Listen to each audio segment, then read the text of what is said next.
வணக்கம். அதில் வந்துட்டு என்ன சொல்ல வரேன்னா, நம்முடைய எண்ணங்கள் தான் நம்முடைய வாழ்க்கையை வந்து தீர்மானிக்குது. ஓகேங்களா? அதுக்கு பார்த்திங்கன்னா கண்கூடான ஆதாரம் வந்து நான் வந்துட்டு ஃபீல் பண்ணேன். அதை தான் நான் வந்து இப்போ ஷேர் பண்ணுறேன்.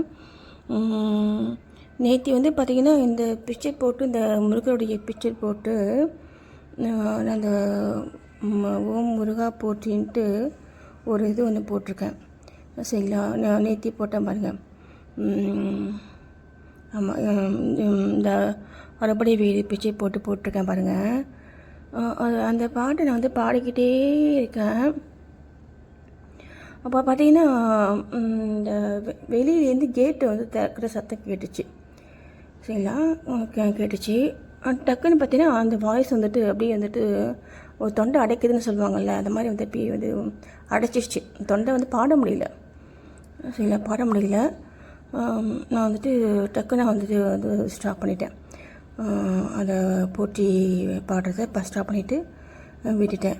என்ன இதில் வந்து நடந்துச்சுன்னா, எங்கள் வீட்டுக்கு வந்து வரக்கூடிய அந்த சர்வெண்ட் வந்து வந்திருக்காங்க. அவங்க வந்து கேட்டு வந்து திறந்துருக்காங்க. கேட்டு திறந்து அவங்க வந்து உள்ளே வந்து வேலை பார்க்கறதுக்காக வந்திருக்காங்க. சரிங்களா? இப்போது இதில் அவங்க வந்து வீட்டுக்குள்ளே வர்றதுக்கும் நான் பாடுறதுக்கும் ஏதாவது சம்மந்தம் இருக்குங்களா? சம்மந்தமே இல்லை தானே அப்படின்ட்டு நீங்கள் நினைப்பீங்க என்ன. ஆனால் சம்மந்தம் வந்துட்டு இருக்குது. ஏன்னா நான் பாடுறது வந்துட்டு என்னுடைய வந்து ஒரு சொந்த வந்து என்னுடைய வந்துட்டு ஒரு என்ன சொல்லுவாங்க, ஒரு சுய எஃபோர்ட்டை நான் பாடுறது கிடையாது. இது எனக்குள்ளே இருக்கக்கூடிய அந்த ஆன்மா கூட என்னுடைய அந்த எரியாற்றல் வந்துட்டு சேர்ந்து என்னை வந்து செயல்படுத்துறதுனால அந்த எரியாற்றல் எனக்குள்ளே வந்து அது செயல்படுத்துறது தான் நான் வந்து உங்களுக்கு வந்து செயல்படுத்தி அந்த உங்கள் வந்து எந்த ஒரு விஷயமானாலும் சரி, நான் வந்துட்டு செய்கிறது, பேசுகிறது, நடக்கிறது எல்லாமே நான் அதை தான் சொல்கிறது. வந்து ஃபுல்லு வந்து சரணாகதி ஆகிடுங்க. நான் திரும்ப அதை தான் சொல்கிறது.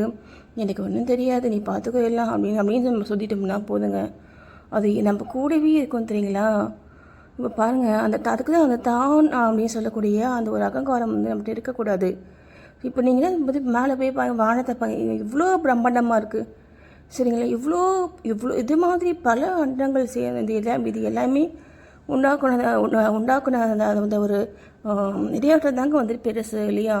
நாமெல்லாம் பார்த்திங்கன்னா வந்துட்டு ஒரு சாதாரண வந்து ஒரு ஒரு மனித பிறவியாக நம்ம வந்துட்டு இருக்கோம் இல்லைங்களா? இல்லையா? நமக்கு இப்போ வேணால் நமக்கு உள்ளது வந்து சிற்றறிவுங்கிறது. சரிங்களா? அந்த எரியாற்றல் கூட நம்ம வந்துட்டு வந்து நம்ம கற்பனை கூட பண்ண முடியாத அளவுக்கு அது வந்து ஒரு அபரிமிதமான ஆற்றல் அது. சரிங்களா? அப்போது நேற்று நான் ஃபீல் பண்ண விஷயம் பாருங்கள். அந்த அம்மா உள்ளே வந்து வேலை பார்த்து அவங்க வந்து என்னென்னா அந்த எரியாற்றல் அப்படிங்கிறது அப்போது யார்கிட்ட இருக்குது, யார் கூட வந்து சேருது, யார்கிட்ட யார் இருந்தால் அதை வந்து போயிடுது அப்படின்னு தெரிஞ்சுக்கோங்க. இப்போது வந்து ஒரு செவன்ட்டாக வந்து ஒருத்தங்க இருக்காங்கன்னா அவங்களுக்கு அதுக்கு என்ன காரணம்? அவங்களுக்கு தாஷ் தான் காரணம் இல்லைங்களா? அவங்க எண்ணங்கள் தாங்க அவங்க வாழ்க்கையை வந்து தீர்மானிக்குது. அவங்களுக்குள்ள அந்த மாதிரியான வந்து ஒரு ஃபஸ்ட்டான தாட்ஸுங்க அவங்களுக்கு நிறைய அவங்க வந்துட்டு வச்சுருந்ததுனால தான் அவங்க வந்துட்டு வந்து ஒரு கஷ்டப்படுற இவ்வளோ. இப்போ ஒரு நாளைக்கு 4 வீட்டுக்கு போயிட்டு வேலை செய்யணும்னா இவ்வளோ வந்துட்டு வந்து ஒரு ஒரு ஒரு உடல் உழைப்பு அவங்க போடணும் இல்லைங்களா? அப்படிக்கும் பொழுது இப்போது இவ்வளோ வந்து அந்த ஆன்மா வந்து கஷ்டப்படுறதுக்கு வந்துட்டு என்ன காரணம்? அந்த ஆன்மா கிட்ட வந்து அவங்க மனதில் உண்டாகக்கூடிய எண்ணங்களுக்கு அவங்களுக்கு தெரியாமையே அவங்க வந்துட்டு அவ்வளோ சப்போர்ட் பண்ணுறாங்க. அதான் மாயை, அதான் ஆணவம்ங்கிறது. சரிங்களா? நம்ம கஷ்டப்படுறதுக்கு இதுதான் காரணம் அப்படின்னு தெரிஞ்சால் அவங்க வந்துட்டு செய்வாங்களா அந்த வேலையை? சரியா? தெரிய மாட்டேங்குது இல்லை அவங்களுக்கு.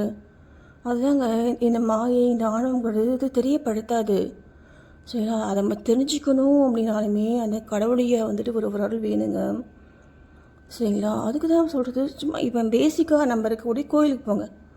கோயிலுக்கு போய்கிட்டே இருக்கணும். எப்போ டைம் கிடைக்குது அப்போலாம் கோயிலுக்கு போயிட்டே இருக்கணும். இந்த கோயிலுக்கு போகிறதுங்கிறது வந்து ஃபஸ்ட்டு ஸ்டெப்பு. கடவுளை நெருங்கிறதுக்கான ஃபஸ்ட்டு ஸ்டெப்பு. சரிங்களா. நீங்கள் போக போக தான் அதுக்கப்புறமா நீங்கள் நிறைய விஷயங்கள் அந்த கடவுள் சொல்லி சொல்லி இந்த கடவுள் மூலமாக நீங்கள் வந்து தெரிஞ்சுப்பீங்க. நீங்கள் வந்துட்டு அதை செயல்படுத்துவீங்க. சரிங்களா. அப்போ பாருங்கள்,